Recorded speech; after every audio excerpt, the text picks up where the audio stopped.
Quiero justicia. Había un viejo cartel en el oeste. Recuerdo que decía, se busca vivo o muerto. Bin Laden y el 11 de septiembre cambiaron el mundo.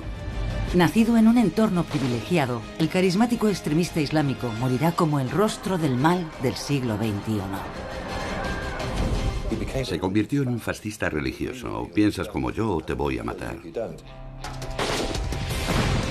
Esta es la historia de un hombre cuya retórica antioccidental lo convirtió en un ídolo y un motivador para militantes musulmanes de todo el mundo.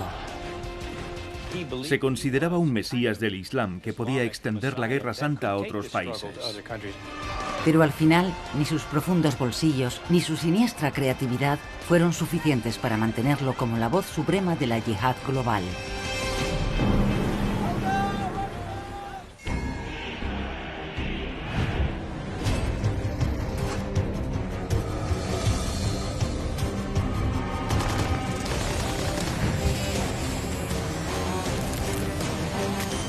La evolución del mal. Capítulo 4. Bin Laden, un genio terrorista. 10 años. Ese es el tiempo que Estados Unidos lleva buscando al responsable del peor ataque terrorista de su historia. Y ahora, mientras un satélite espía a un hombre alto que se pasea por un jardín amurallado, la CIA cree que por fin lo tiene en el punto de mira. 1 de mayo de 2011. Abbottabad, Pakistán. Poco antes del amanecer, 2 helicópteros furtivos Black Hawk, repletos de fuerzas especiales, se aproximan al recinto amurallado en una misión aprobada personalmente por el presidente de los Estados Unidos. Un equipo de élite de Navy SEALs estadounidense irrumpe en la casa. El largo brazo de la justicia americana ha alcanzado al terrorista más buscado del mundo, Osama Bin Laden. Riad, Arabia Saudí, 1957. Osama Bin Laden nace en el seno de una de las familias más ricas de Arabia Saudí, la cuna del Islam. Es una familia extremadamente rica, situada en los más altos niveles de la jerarquía social de Arabia Saudí. Osama significa león en árabe, y es el 17º de los 54 hijos que tiene su padre Mohammed con sus 22 esposas. Mohammed Bin Laden es un multimillonario hecho a sí mismo que ha amasado su fortuna en el negocio de la construcción. Construyó muchos palacios para los saudíes, carreteras, aeropuertos. Se convirtió en el hombre más poderoso e influyente de sangre no real de Arabia Saudí. Y su familia lo sigue siendo. La compañía Bin Laden es como la corporación Bechtel de Oriente Medio. Lo llamaban el contratista del rey. A lo largo de su infancia, Osama se interesa por el trabajo de su padre y aprende a colocar explosivos para voladuras en la construcción de carreteras. Conocimientos que algún día utilizará con efectos devastadores.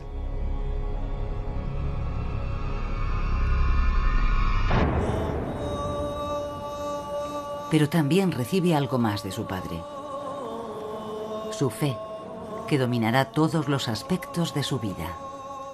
El padre de Osama Bin Laden era un musulmán muy devoto. Le inculcó una actitud muy piadosa. Hay que leer el Corán, aprender muy bien la palabra del profeta, y hay que seguir el modelo del profeta para modelar tu vida. Veneraba al profeta Mahoma y también la visión global del Islam sin fronteras, en cuanto a que la fe islámica debe llegar a ser la fe del mundo entero.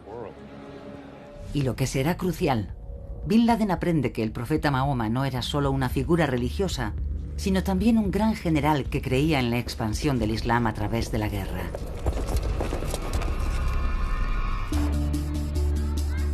Pero en esta fase todavía es como cualquier otro joven, como decía su madre.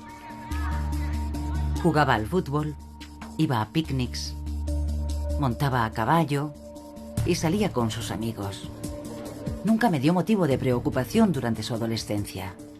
Se le describe como muy inteligente, muy generoso, muy amable. Era muy apreciado en todos los aspectos por la gente que le conocía en Arabia Saudí cuando era joven. Casi todos los que le conocieron destacaban su suavidad al hablar y su amabilidad en el trato con la gente.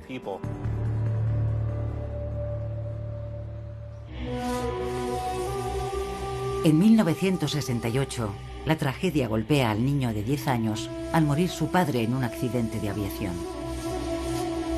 Pero Bin Laden hereda cerca de 80 millones de dólares, que se mantienen en un fideicomiso hasta que cumple los 21 años.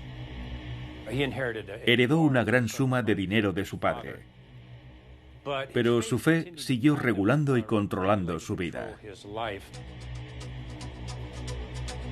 Esta fortuna permitirá a Bin Laden convertirse en uno de los mayores patrocinadores financieros de actividades extremistas islámicas en todo el mundo.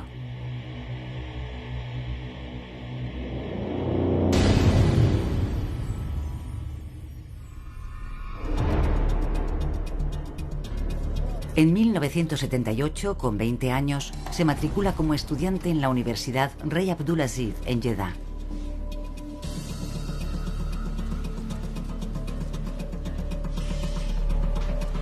Allí estudia materias muy occidentales: economía, administración de empresas, dirección y la profesión de su padre, ingeniería civil. Pero entonces empiezan a afectarle profundamente a acontecimientos que suceden en el extranjero.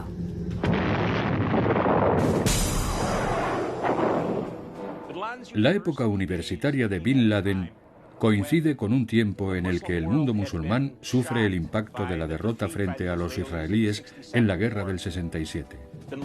Bin Laden definió a su generación como la generación de la derrota. Y en ese momento es cuando empieza a buscar respuestas. ¿Cómo podemos defender los musulmanes lo que es nuestro? Entonces se tropieza con las obras de un profesor radical palestino, Abdullah Azzam. Azzam era uno de los principales jefes de los hermanos musulmanes y se convirtió en el mentor de Bin Laden. Refugiado de la lucha palestina contra Israel, Azzam cree que la religión y la política están completamente unidas. Azzam estaba obsesionado con conseguir la eliminación del Estado de Israel a través de la yihad. Para Azzam, la mayoría de los palestinos son musulmanes y atacar a un musulmán es atacarlos a todos. Su lema es brutalmente radical: solo el rifle. Ni negociación, ni conferencias, ni diálogo. Bin Laden lo tomó al pie de la letra y lo utilizó como base de su llamamiento al mundo islámico. La yihad violenta e implacable, la Guerra Santa, se convertirá en la fuerza definitoria de la versión del Islam de Bin Laden. Aunque por ahora no es más que un joven con ideas, le falta una causa. Hasta que otro acontecimiento internacional transforma al estudiante idealista en combatiente y terrorista. 24 de diciembre de 1979. Los tanques soviéticos entran en Afganistán. La invasión soviética de Afganistán en 1979 es un acontecimiento seminal, porque es la primera vez que una potencia occidental, la Unión Soviética, invade un país musulmán e intenta aplastar al Islam. Bin Laden queda especialmente impresionado por la resistencia del pueblo afgano, especialmente de los mujahidines, los guerreros santos del Islam. Los mujahidines son muy inspiradores, porque forman un grupo que realmente representa al Islam. Lucha contra los infieles y lucha por el futuro del Islam. Las palabras de su mentor, Abdullah Azzam, tienen más sentido que nunca. Un ataque contra los musulmanes es un ataque al Islam. Tiene que ir allí.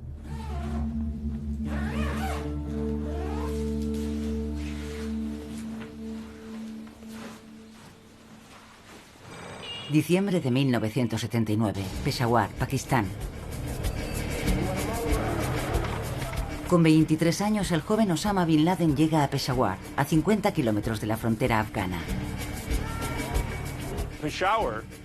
Peshawar, que era más o menos el cuartel general de la yihad en el norte de Afganistán, era una amalgama de lo que llamaríamos ahora islamistas radicales procedentes de todo el mundo. Allí encuentra una ciudad repleta de mujahidines llegados de diferentes países para combatir en la Guerra Santa contra los rusos. Y no tarda en darse cuenta de que no tiene nada que ofrecer como combatiente. No tiene formación militar ni experiencia en combate. Pero hay algo que sí tiene: dinero.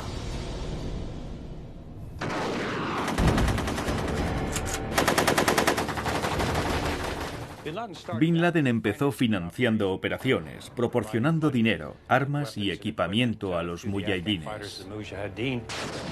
Y no solo utiliza su dinero para financiar a la resistencia afgana, recauda fondos entre poderosos saudíes.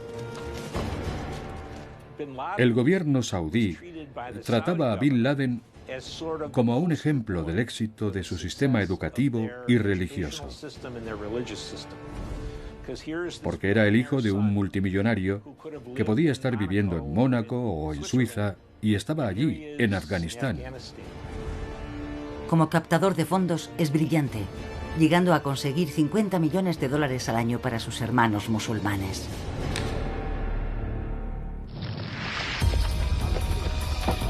Pero en 1984 se da cuenta de que la resistencia afgana necesita algo más que dinero. Necesita organización. Entre los miles de combatientes árabes que llegan a la ciudad desde Egipto, Siria y Jordania para luchar con los mujahidines, reina el caos. Y Bin Laden da un paso adelante para establecer el orden. Osama Bin Laden creó el Departamento de Servicios en 1984, el Maktab al-Khidmat. Ayudaban a los voluntarios extranjeros que llegaban a Afganistán, les daban alojamiento, comida y los llevaban a campos de entrenamiento o a Afganistán. Bin Laden utiliza sus conocimientos de gestión de empresas para profesionalizar el proceso. Registra los movimientos de cada recluta. Monitoriza y evalúa sus progresos en los campos de entrenamiento y sus éxitos en combate. Y financia el departamento con $300.000 anuales de su bolsillo.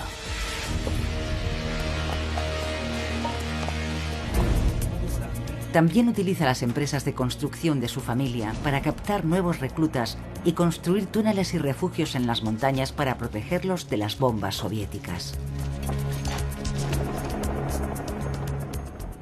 Bin Laden dijo: a lo que realmente somos vulnerables es a los ataques aéreos de los soviéticos y del gobierno afgano. Y necesitamos posiciones donde podamos proteger a nuestros soldados y nuestros suministros. Y áreas protegidas para cuidar a nuestros heridos. Y Bin Laden llevó equipos de construcción, equipos de perforación de túneles, volquetes y excavadoras de la compañía de su padre. Se hizo famoso como el joven que conducía una excavadora entre las balas. No es que fuera un combatiente, pero sí era un ingeniero militar, y según parece muy bueno.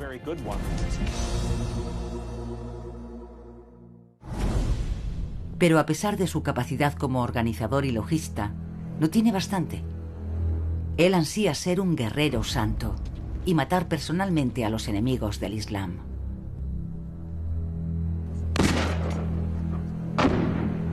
Estos primeros pasos son solo el principio de la inimaginable crueldad que demostrará con sus operaciones terroristas en todo el mundo.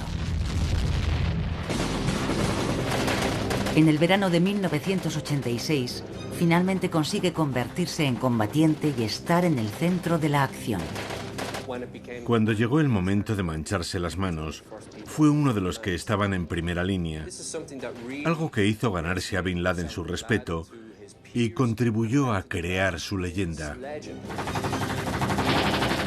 La guerra es una experiencia embriagadora. Por fin está combatiendo por su fe contra un enemigo infiel. Algo aterrador se despierta en el antaño tímido y amable joven. Bin Laden combatió en una batalla terrible en la que los mujahidines casi fueron derrotados. En un enfrentamiento en el que formaba parte de una patrulla de 50 árabes, rechaza un asalto de una fuerza soviética muy superior, bien entrenada y equipada.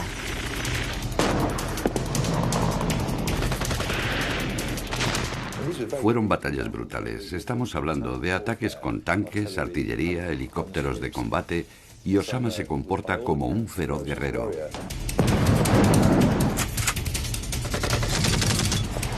Un veterano comandante afgano dijo de él: lo he visto con su Kalashnikov en las manos, resistiendo el fuego de morteros y lanzacohetes múltiples.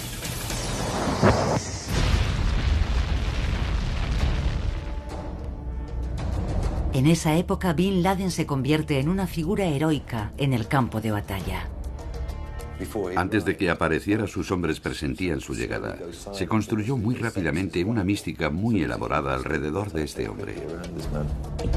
Este aura mística crece gracias a la forma en que vive su vida. El hijo de los más privilegiados no pide ningún trato especial, y eso hace aumentar su carisma. Era muy respetado por los hombres con los que luchaba, porque a pesar de ser hijo de un millonario, dormía con ellos y comía lo mismo que ellos. Se ganó la admiración y la lealtad de los afganos por todos sus actos en apoyo de su causa. Pero en ese momento ya no solo le admiran los afganos. Periodistas árabes destacados en Peshawar publican informaciones sobre su heroicidad en el campo de batalla por todo Oriente Medio. Esto otorga a Bin Laden una reputación y un estatus entre los militantes musulmanes que nunca había experimentado, y la confianza necesaria para llevar su yihad a un nivel superior.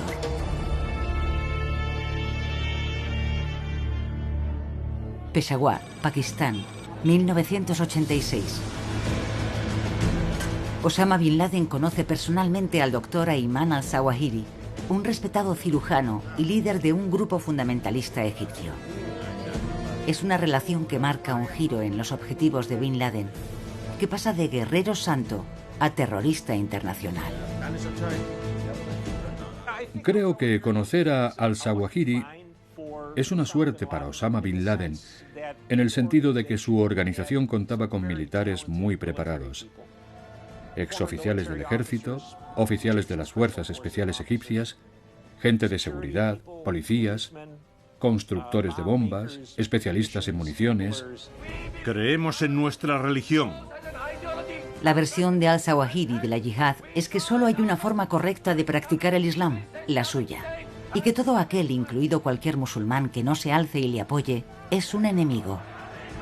Si no practicas el culto y no rezas correctamente, si no crees todas esas cosas, solo eres un infiel más. Musulmán quizás, pero infiel. Y por eso estaba dispuesto a matar a todo tipo de gente.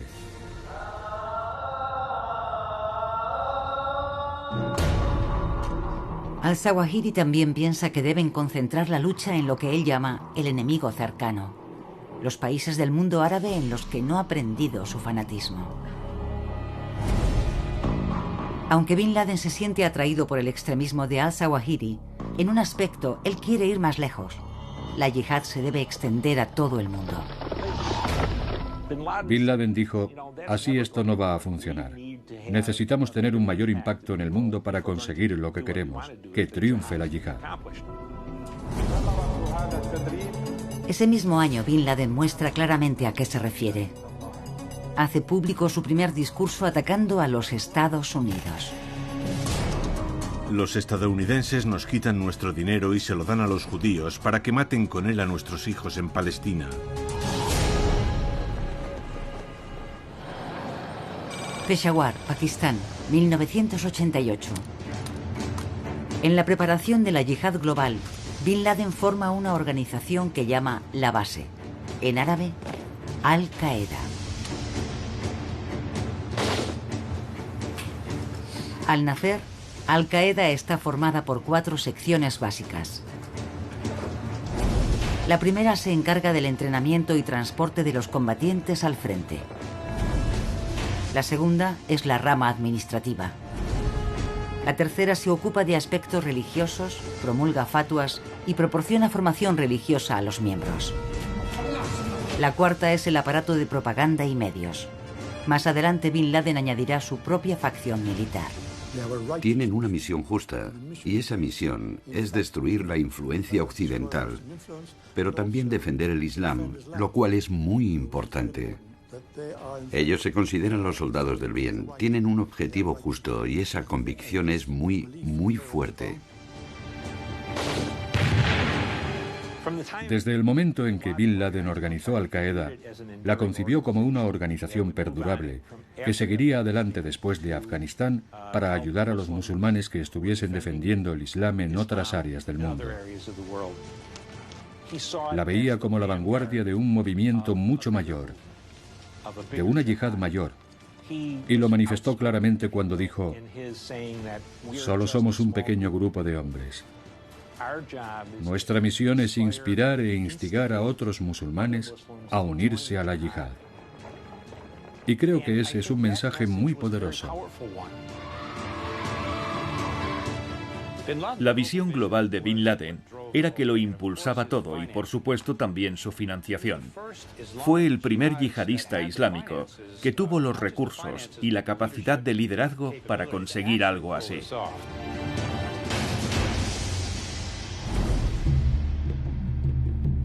A continuación hace algo extraordinario. Exige que todos sus miembros pronuncien un juramento religioso de fidelidad a su persona. En un momento pasa de ser uno más entre los guerreros santos a convertirse en una figura casi de culto, en cuyo nombre sus servidores aterrorizarán al mundo. Eso lo cambió todo. Ahora se consideraba una especie de mesías islámico que podía extender su guerra a otros países.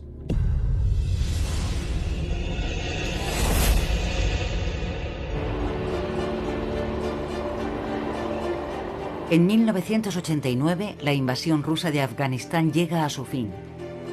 Los soviéticos se retiran, derrotados y humillados. La derrota de la Unión Soviética y su expulsión de Afganistán fue un gran momento para Bin Laden. El líder de Al-Qaeda hace suyo el triunfo en Afganistán y habla de que la victoria enseña dos lecciones vitales. Se dio cuenta de que era mucho lo que se podía conseguir ejerciendo una violencia desmesurada sobre el enemigo, aunque esté mucho mejor armado que tú. Y segundo, cree que la victoria es la prueba de que Alá está de su parte. Bin Laden consideraba que era esencial convertir esa victoria, concedida por Alá, por supuesto, en una victoria de todo el mundo islámico, y no solo de los afganos. Había demostrado que los árabes podían derrotar a una superpotencia.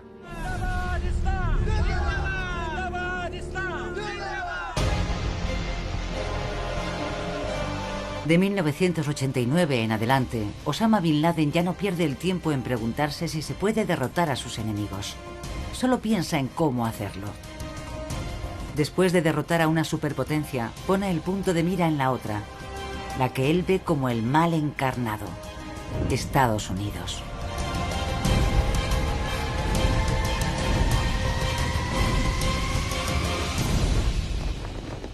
Agosto de 1990, Kuwait. Un año después de la retirada de las tropas soviéticas, el brutal dictador iraquí Saddam Hussein sitúa 100.000 soldados en las fronteras con Kuwait y Arabia Saudí, listos para la invasión.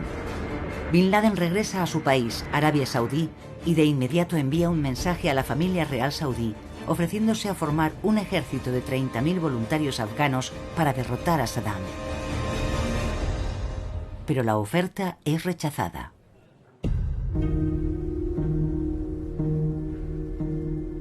Uno de los momentos más significativos de la vida de Bin Laden, que acabaría conduciendo al 11 de septiembre, fue cuando el gobierno saudí despreció su oferta y le dijo: no gracias, no te necesitamos, tenemos a los Estados Unidos y los traeremos a Arabia Saudí. Se supone que el profeta dijo en su lecho de muerte: mientras viva no habrá en la península arábiga más religión que el Islam. Y creo que Bin Laden se sintió muy ofendido por la decisión de los saudíes de permitir entrar a cristianos para defenderla.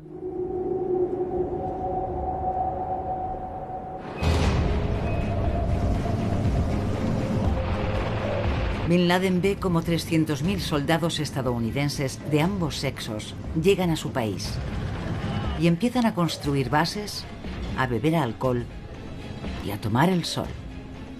Entraban en oleadas las tropas estadounidenses en Arabia Saudí y establecían bases. Era una abominación tras otra para Osama Bin Laden. Y la familia real saudí les daba la bienvenida. Para él, los infieles estadounidenses no pueden ser la salvación de Arabia Saudí. El gobierno estadounidense ha cometido un gran error entrando en la península que ninguna religión de los países no musulmanes ha pisado en 14 siglos. Aquello le cambió y decidió que no pararía hasta ver la destrucción de los Estados Unidos.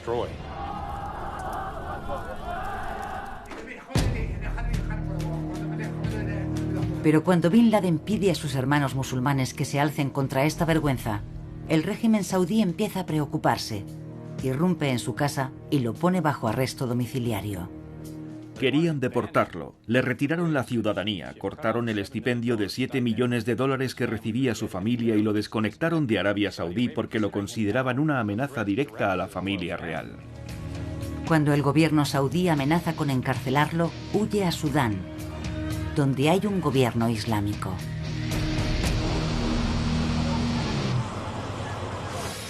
Sudán, 1991. El radical Frente Nacional Islámico está en el poder y Sudán es conocido como un refugio para organizaciones terroristas. Pero también es un país en bancarrota que necesita dinero. Bin Laden es recibido con los brazos abiertos y pronto se le reconoce como un banco ambulante. Les ayudó construyendo carreteras, grandes autopistas, varios proyectos de ingeniería, dio empleo a muchos sudaneses y fue más que bienvenido en Sudán durante mucho tiempo. Pero todo esto no es más que una tapadera de las verdaderas operaciones de Bin Laden. Establece un nuevo cuartel general de Al-Qaeda en una zona acomodada de Jartum en 1992. Y establece una serie de compañías de inversiones, transporte, agricultura y construcción. Todas ellas han sido diseñadas y organizadas para obtener explosivos, armas y componentes químicos para su organización terrorista. Se comentaba que mientras contribuía al desarrollo de Sudán, un avión despegó de Sudán cargado de azúcar y regresó repleto de rifles, explosivos y lanzacohetes de Afganistán.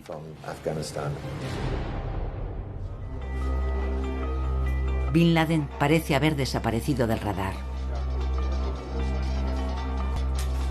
Hasta que en 1993 anuncia su presencia al mundo occidental.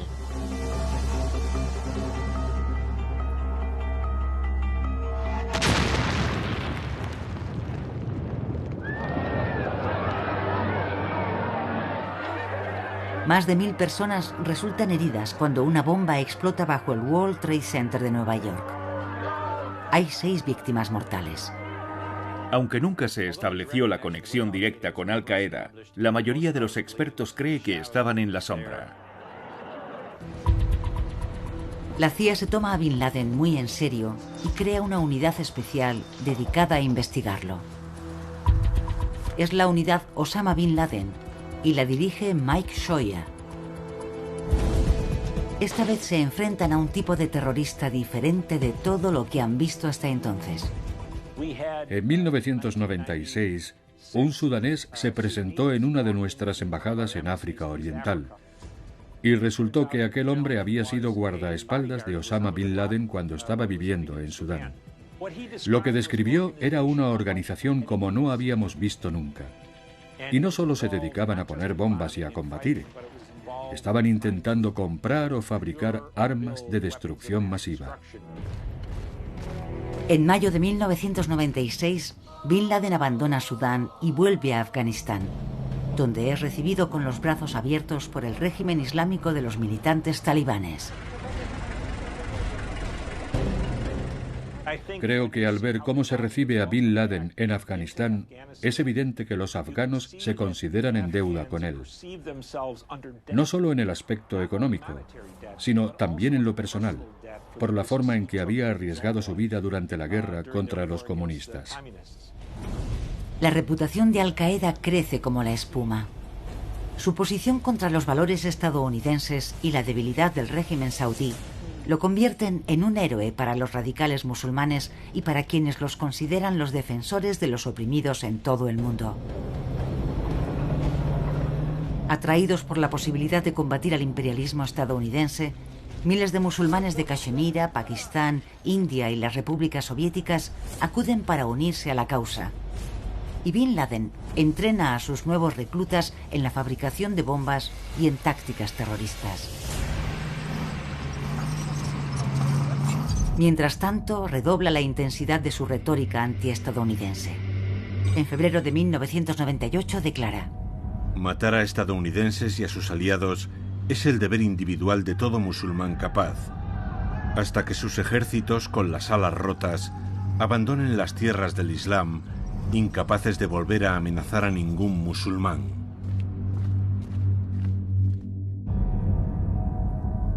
Bin Laden añade una nueva dimensión a su capacidad como organizador militar: una imaginación terrorista diabólica. Uno de los cambios más dramáticos en sus técnicas operativas se produjo cuando empezó a utilizar terroristas suicidas en sus ataques. Lo que consiguió por primera vez en la historia era un ejército de bombas inteligentes. Eran bombas con cerebro humano que podían pensar, conducir vehículos y cometer actos de terror que hasta entonces era imposible perpetrar con tal eficacia operativa. 7 de agosto de 1998, Nairobi, Kenia. Un camión se lanza contra la embajada de Estados Unidos en Kenia.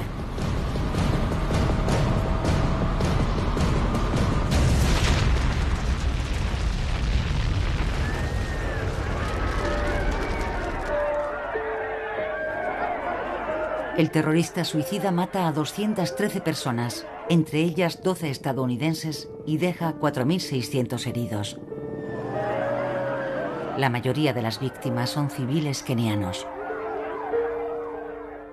De ser un saudí privilegiado y rico, había pasado a convertirse en un horrible asesino de masas a quien no le importaba en absoluto la muerte de inocentes.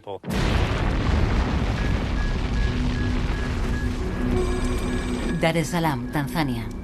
4 minutos después, un segundo terrorista suicida hace estallar una bomba en la embajada estadounidense en Tanzania. Hay 11 víctimas mortales y 84 heridos. Es la primera vez que Bin Laden hace lo que se convertirá en su firma: el ataque múltiple. Se vuelven más violentos, se centran en los intereses y ciudadanos estadounidenses y llaman a todos los musulmanes a que empiecen a matarlos. Estos actos de violencia terrorista son aberrantes, son inhumanos. Vamos a utilizar todos los medios de que disponemos. En respuesta, el presidente Clinton ordena lanzar 75 misiles de crucero contra campamentos de Al-Qaeda en Afganistán. Más misiles destruyen una fábrica en Sudán. Pero estos ataques solo consiguen enfurecer al mundo musulmán y potenciar la imagen de Bin Laden como héroe del Islam. Y continúa provocando a Estados Unidos. No temo las amenazas de los estadounidenses contra mí. Mientras esté vivo, no habrá descanso para los enemigos del Islam. Seguiré adelante en mi misión contra ellos. Es una promesa que está dispuesto a cumplir. 12 de octubre del año 2000. Puerto de Adén, Yemen.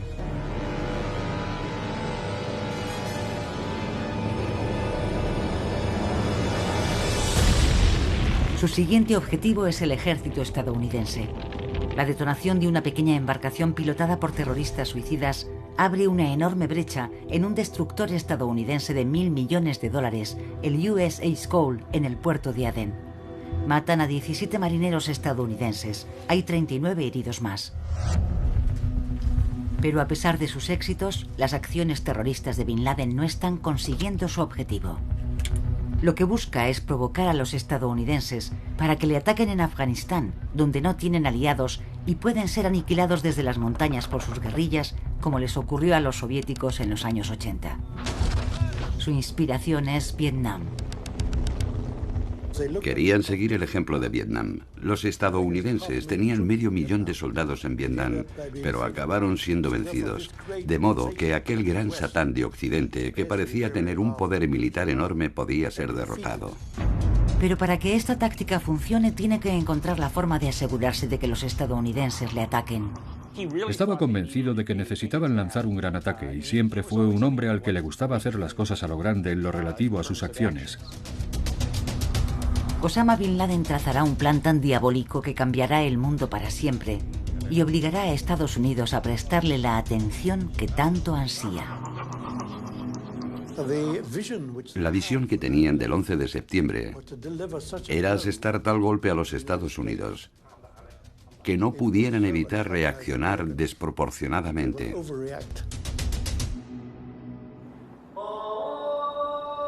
Y entonces, el cerebro de Al Qaeda desempolva una vieja idea que se había barajado desde 1995.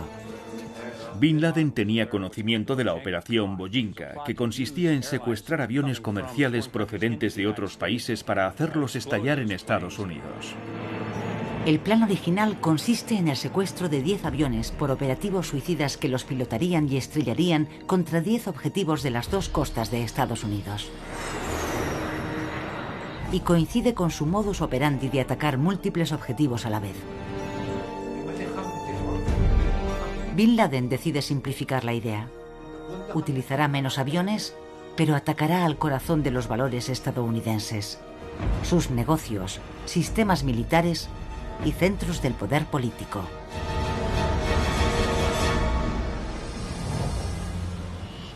Para Bin Laden, las torres del World Trade Center eran la representación de lo que era Estados Unidos. Representaban el hedonismo, el materialismo, la inmoralidad, la codicia que exportaban a todo el mundo. Para él es irrelevante que sean objetivos civiles y que en ellos también haya musulmanes. Para él no era problema atacar objetivos simbólicos, aunque hubiese civiles inocentes, porque era la voluntad de Alá. Si eran buenos musulmanes, irían al paraíso. Según la ideología que estaba construyendo, estaba justificado. Ahora el terrorista más sanguinario del siglo XXI pone en uso todos sus conocimientos y todo lo que le ha motivado en su vida. Sus estudios empresariales y sus dotes organizativas. Su habilidad para captar grandes cantidades de dinero y movilizar voluntarios en cualquier lugar del mundo. Su dominio de las operaciones encubiertas y su capacidad para obtener armas. Su experiencia con los explosivos aprendida de su padre. Y sus conocimientos de ingeniería civil y estructura de edificios. Para Bin Laden, planear un ataque contra un edificio y determinar cómo se debía atacar un edificio era algo que encajaba perfectamente con su experiencia en construcción.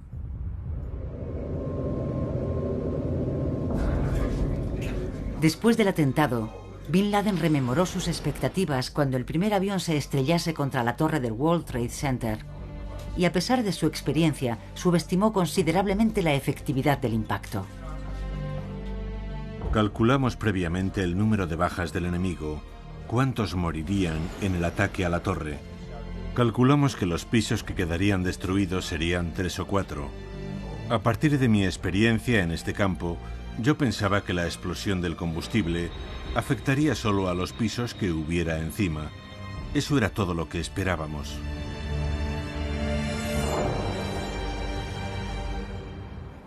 Otoño de 1999, Afganistán.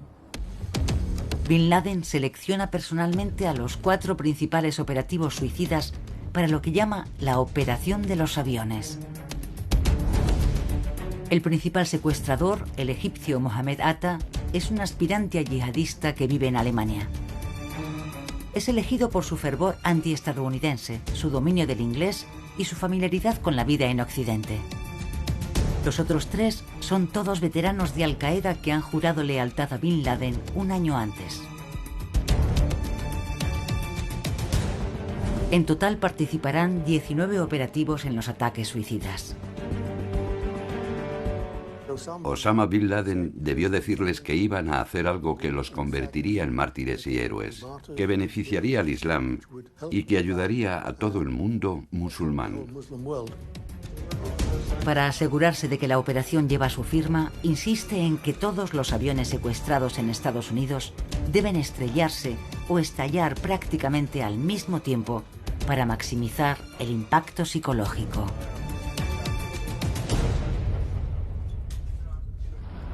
...11 de septiembre de 2001... Nueva York.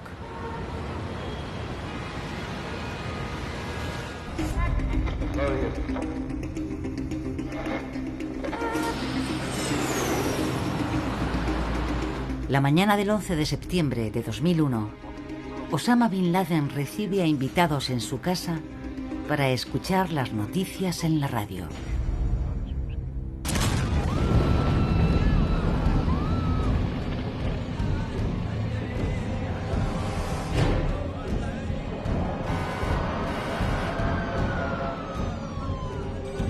Oímos que un avión se había estrellado contra el World Trade Center. Los hermanos estaban eufóricos. Pero dice a sus invitados: sed pacientes, hay más.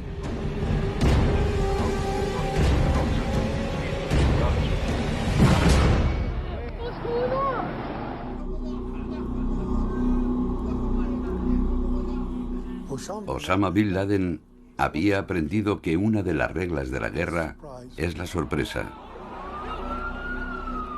Tu mayor aliado es la sorpresa, y él lo consiguió.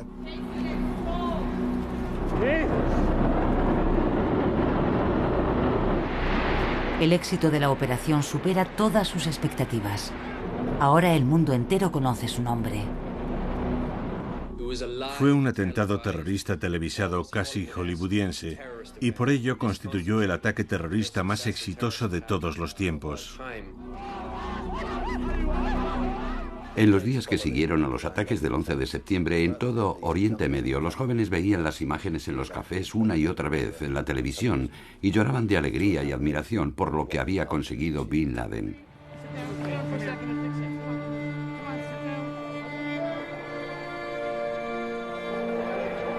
Un total de 2.977 personas murieron en Nueva York, Washington y Pensilvania.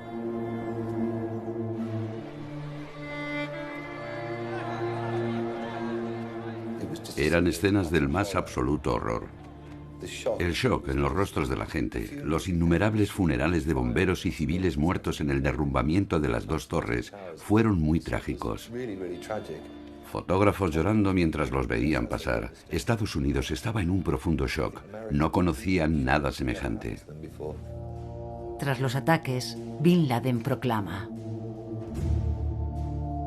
los Estados Unidos han sido golpeados por Alá en su punto más vulnerable, destruyendo sus edificios más emblemáticos. 17 de septiembre de 2001. 6 días después de los ataques, el presidente de Estados Unidos, George W. Bush, declara: lo quiero a él, quiero justicia. Había un viejo cartel en el oeste, recuerdo, que decía: se busca vivo o muerto. Osama Bin Laden se convierte en el hombre más buscado por Estados Unidos, con una recompensa de $25 millones por su cabeza. La caza del terrorista más sangriento ha comenzado.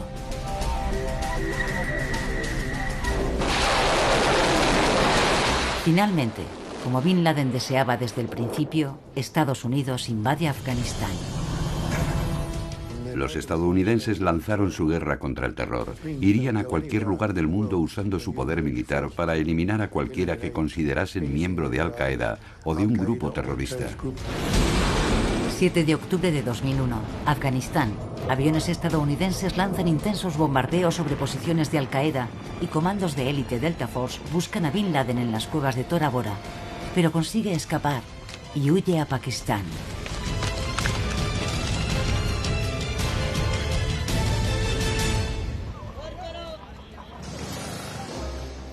Bin Laden desapareció de la escena mundial. La CIA y todos los servicios de inteligencia de sus aliados intentaban averiguar dónde estaba. Oculto de sus cazadores estadounidenses, el jefe de Al-Qaeda lanza mensajes en vídeo y audio que llegan a millones de personas e inspiran ataques terroristas en todo el mundo. Bin Laden y su personalidad se habían replicado en unos 80 grupos que ahora lanzaban ataques como si fueran Al-Qaeda.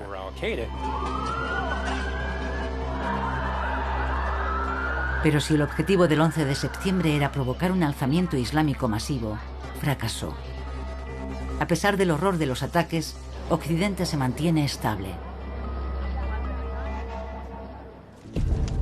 En cambio, Bin Laden se ve forzado a encerrarse en un refugio secreto en Abbottabad, al pie del Himalaya, en Pakistán.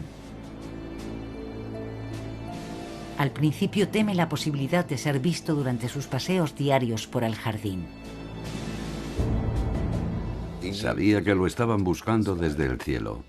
Sabía que si un solo dron detectaba a una figura de 1,90 m, significaría su muerte.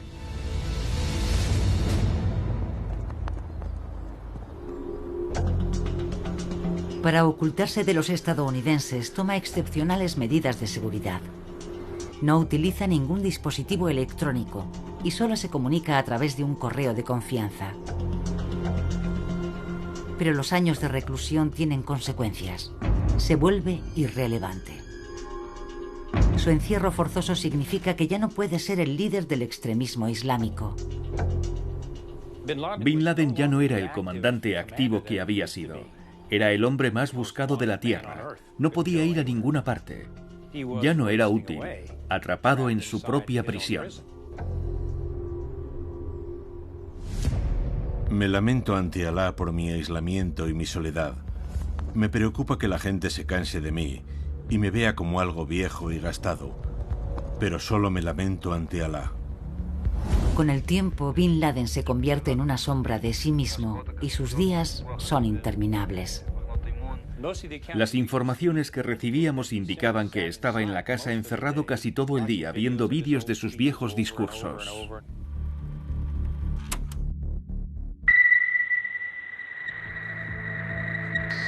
En 2010, mientras continúa dando sus paseos a solas en su jardín, no imagina que un satélite de la NSA lo está observando.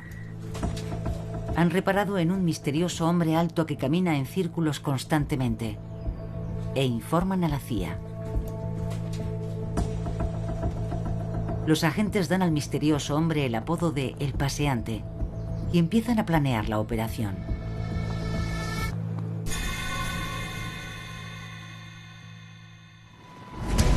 ...1 de mayo de 2011, Abbottabad, Pakistán. En las horas previas al amanecer, el terrorista más buscado del mundo despierta sobresaltado por una explosión. Se vuelve hacia su esposa y le dice: No enciendas la luz. Esas serán las últimas palabras que pronuncie. Los Navy SEALs irrumpen en la casa. Encuentran al líder de Al-Qaeda en un dormitorio del primer piso con una pistola y un fusil de asalto a su lado.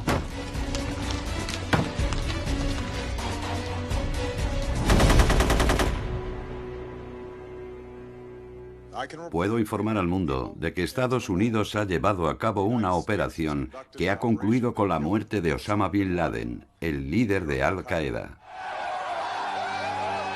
En las siguientes 24 horas, el cuerpo de Bin Laden recibe un funeral religioso y es lanzado al mar para que su tumba no pueda servir jamás para el culto a su persona. A pesar de todo, el terrorismo islámico no ha desaparecido.